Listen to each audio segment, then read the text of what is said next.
Alright guys, so you bought yourself a new crossbow, and in today's video we're going to go over everything you need to know.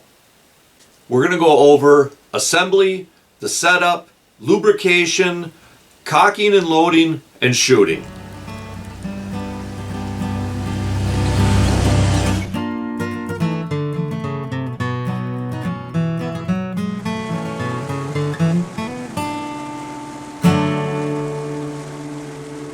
Hey there, outdoor YouTubers. Well, like I said earlier, this video is for first-time crossbow users. We want to get that new crossbow assembled right, set up right, lubricated properly. We want to be able to cock and load that crossbow safely, and we want to be able to shoot it safely. Okay, we're going to start off with assembling the crossbow. Now, some of you guys might have bought your crossbow at an archery shop where it was already put together, already set up for your body size, but a lot of you guys are ordering your crossbows online or you're picking them up at the big box store, so a lot of you guys are getting your crossbows unassembled inside of a box. Now, all the different makes and models of crossbows go together a little bit different. So you definitely want to read your manual when it comes to your particular crossbow. But most of it is going to be pretty basic. This section of string goes into this slot area. This section of string goes on top of the rail or the barrel. You tighten down one or two screws here and there. You add the stirrup. You add the quiver, and your crossbow is put together. But one thing I'd like to mention for you guys that are putting together your first crossbow is to kind of pay attention to where these strings come inside to this slot underneath the shooting rail. Okay, some crossbows will have a string slide that goes there. The string slide is just a small little piece that the strings ride on as you're cocking the crossbow or shooting it. But most string slides do have a certain direction that they go. They do have a certain slot for the higher string and a certain slot for the lower string. So you're just going to want to pay attention to that, because I've noticed with a few crossbows that I've assembled over the years, sometimes the orientation of that string slide isn't really super clear in the directions, so you're just going to want to pay attention to that. Now, some crossbows don't even have a separate string slide piece, so if you have one of those kinds, you don't even have to worry about it. Now, one thing I'd like to mention here is before you attach the barrel section of the crossbow to the bow section of the crossbow, this is actually a good time to wax those strings up. Once it's assembled, especially around that string slide area, it can be difficult to get that little section of string waxed up good. So I always like to wax that up real good before I assemble the bow. And we'll get into string waxing a little later in this video. And when you're mounting the scope on your crossbow, definitely want to keep in mind that those horizontal lines of elevation inside the crossbow scope, you want those to be nice and level in relationship to the rest of the crossbow. And if your crossbow has string stops like this one, you want to leave a little gap between them and the string itself when it's uncocked. Generally just a little bit of distance there, maybe about a 32nd of an inch. And again, you're definitely going to want to read your particular crossbow's owner's manual as you're assembling it. Alright, so now we have our crossbow put together and we're going to want to lubricate it. Basically, you're going to want to wax the strings, specifically the unserved areas, and you're also going to want to lubricate the shooting rail. When you shoot a crossbow, a lot of friction is created by the string flying across that shooting rail. So rail lube helps to keep that friction down and keeps the string from heating up. As we're shooting the crossbow, we're always going to want to keep a nice sheen of rail lube on the rail at all times. And then a light oil can be applied to most of the moving parts on your crossbow too.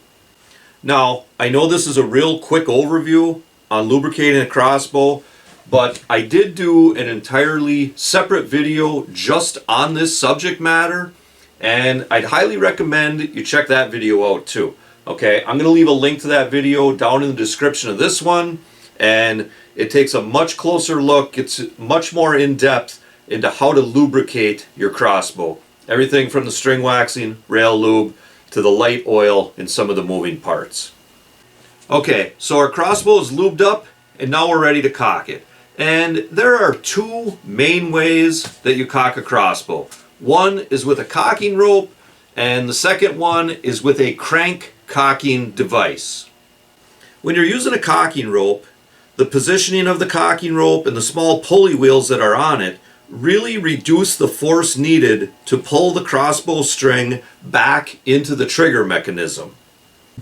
And even though that the force required to cock the crossbow is reduced with a cocking rope, the distance that you need to pull the cocking rope is increased. So some crossbows with a longer draw length may be a little difficult for some shorter people to cock with a cocking rope.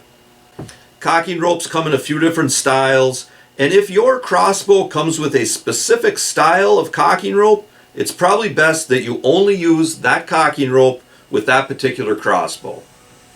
A crank cocking device is essentially a small manual winch used to cock the crossbow. Some crossbows have them built in. With some crossbows, the crank device is attached on only when you're cocking it. And with some crossbows, it's a combination of the two. And some crossbows do not accept a crank cocking device at all. So the cocking rope is cheaper, simpler, quicker, but requires some body strength and maybe even some body length to use it. The crank cocking device is a little more expensive. It's going to be slower, noisier, but it requires much less strength to cock the crossbow. And the crank cocking device can help with unloading a crossbow, and we'll talk about that a little bit more in a minute. Now, one point to remember, with a lot of crossbows, the safety needs to be in the fire position before you cock the crossbow. Otherwise, sometimes some negative things can happen. It won't allow you to cock it at all, or once it's cocked, the safety gets stuck. So that's another place you're going to want to read your owner's manual. But like I say, a lot of crossbows I've come across, they want you to have the safety in the fire position as you're cocking the crossbow. But with a lot of crossbows, as soon as you're done cocking the crossbow, the safety automatically goes to the safe position. And guys, don't just use your fingers to try and cock your crossbow, okay? It's just going to pinch your fingers. It's going to put a lot of pressure on your fingers. You may slip and let go of the string as you're pulling back. And you're just not going to get a good, consistent set in that trigger mechanism. So it's just a bad practice to try and use your fingers to cock your crossbow. Okay, so now our crossbow is cocked, and now we're going to want to load it. Now for me, once the crossbow is cocked, I never want to stick my fingers into this danger triangle zone, just in case that trigger mechanism were to accidentally release the string. I don't want my fingers getting clipped by that string. Okay, so take a look at your arrow, or in the crossbow world, sometimes they're called bolts. Two of your fletchings are going to be the same color, and one of those fletchings is going to be that odd color out. That odd color faces down into the shooting rail groove when you're loading it. Again, I don't want my fingers to be in harm's way, so I hold the arrow near the end and slide it into place with the nock of the arrow firmly resting against the string inside the trigger mechanism. Now, most crossbows have what they call an anti-dry fire mechanism. And what that mechanism does is it doesn't allow the crossbow to be fired unless there's an arrow loaded into it. So some will say that you don't have to hold that arrow by the end as you're loading it. You can hold it wherever you want. The crossbow has an anti-dry fire mechanism, and the crossbow should be on safety. But if you think about it, at some point as you're loading that arrow onto your crossbow, you are satisfying that anti-dry fire mechanism while your fingers are still in harm's way. The anti-dry firing mechanism is more about protecting your crossbow. Limbs can crack or break if the bow is fired with no arrow in it. And as far as the safety goes, hey, mechanical devices can fail, so this is how I prefer to load a crossbow. And you know, it was a veteran bow shop owner that showed me this method of loading a crossbow, and it makes sense to me, so what the heck, safety first, right? Okay, so now we're ready to shoot our crossbow.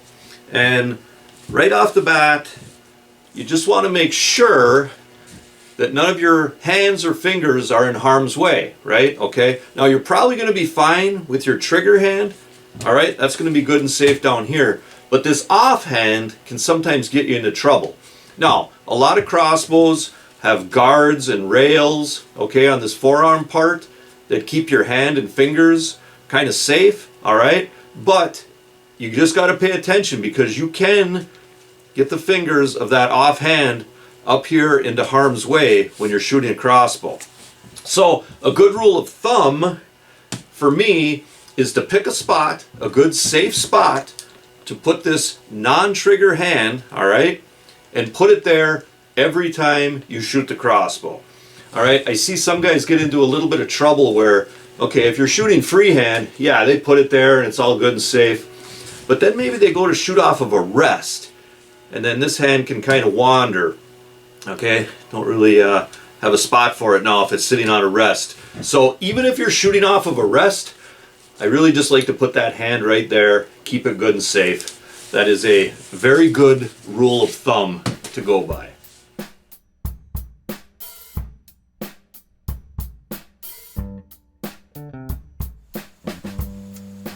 I'll give that big buck an hour or so until he's doing the dirt nap dance.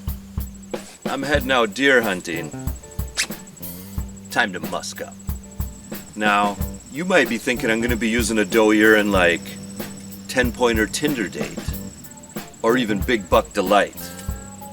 Now, this buck gets a special doe urine. It's called Promiscuous Doe Urine, only available at Camaro's Crawlers. It's illegal in 9 states. In all of Canada. Promiscuous doe is the only doe urine taken from the most sexually active does, so you know it's good. It stings the nostrils in a good way. They've done studies, you know. 60% of the time, it works every time. If you don't think about it, it makes perfect sense.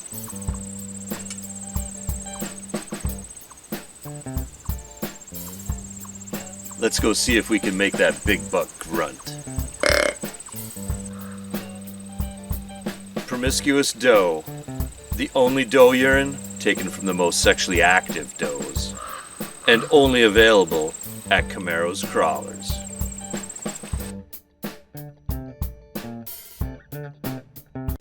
Now, your first few shots with your crossbow should be at a very short distance, something like 5 or 6 yards. This will help to make sure that you at least hit the target.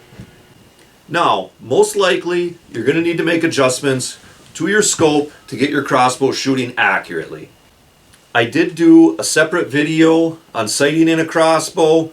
You get into how to make adjustments, how to use the different lines of elevation inside your crossbow scope. It really gets into all the things needed to sight in your crossbow. Okay, if you want to check out that video, again, I will leave a link below in the description of this one if you want to check it out. Now, sometimes we load our crossbow, go out hunting, we don't shoot at anything, and then at the end of the hunt, we want to unload our crossbow. Now, the one obvious way to do that is just to shoot it into a target. But sometimes in a hunting situation, you may not have a good target real handy. So in that situation, you might want to get yourself one of these crossbow discharge arrows. It's just a real heavy-duty, blunt-tipped arrow. So what you do, if you want to unload your crossbow, you take your hunting arrow out of the crossbow, you load up this discharge blunt, and you can shoot it off into some soft ground, and then your crossbow is unloaded. Another way to unload your crossbow is using your crank cocking device. You crank it up till you grab the tension of the string, and then you can pull the trigger. Is like a mock firing situation, and then you can slowly reverse the tension on the string until it becomes uncocked. Now keep in mind, with the anti-dry firing mechanism, you do need to leave the arrow in the crossbow as you're uncocking it with that crank device. Otherwise, it won't allow you to pull the trigger in that mock fire position. And always be real careful when you're doing this. Make sure that crank device has grabbed all the tension off the string before you do that mock fire of the crossbow, and then slowly release it until it's uncocked. Okay guys, I hope this quick overview on some of these crossbow basics really helps out some of you new crossbow owners. And again, I would really stress that you check out some of those other videos. They get into much more details on all of these subjects, all right? Because we definitely want to shoot safe, we want to shoot accurate, and we want to have fun with our crossbows. Eat shark. Very good. So guys, if you're interested in more videos about getting out and enjoying the great outdoors of Michigan's Upper Peninsula, be sure to check out the entire channel. And if you enjoy what you see, please consider liking and subscribing. And for bonus content, be sure to check out our Patreon page. A link to this page can be found in the description of this video. And also guys, remember to hunt, fish, laugh, repeat. Thanks for watching, and God bless.